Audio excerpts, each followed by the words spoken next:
এটা Kutubdia sea beach. এখন ভাটার সময় চলছে। দূরে সারি সারি সামুদ্রিক জাহাজ দাঁড়িয়ে আছে নোঙর করে।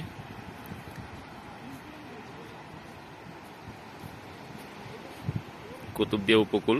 এখান থেকে আরও প্রায় 1 কিলোমিটার গভীর পর্যন্ত একসময় দ্বীপটি বিস্তৃত ছিল, কিন্তু সাগরের ভাঙনে আস্তে আস্তে বর্তমানে এই অবস্থায় এসে ঠেকেছে।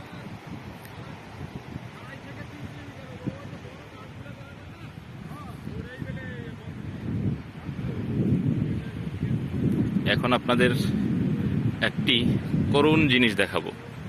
এই যে দুটি বুট, একসময় উত্তাল সাগরে ভেসে বেড়ানো মাছ ধরার এই বুট দুটো বার্ধক্যজনিত কারণে বর্তমানে পরিত্যক্ত এবং তাদের ঠাঁই হয়েছে বেড়িবাঁধে।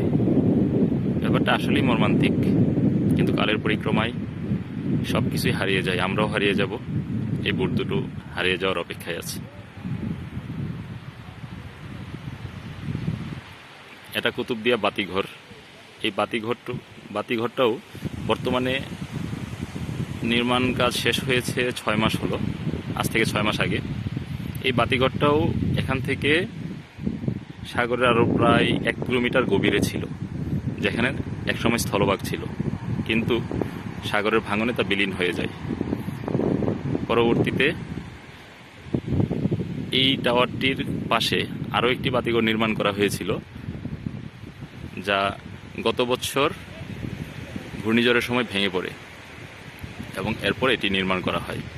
এটি নির্মাণ করা হয়েছে বর্তমানে লোহার অ্যাঙ্গেলের সাহায্যে।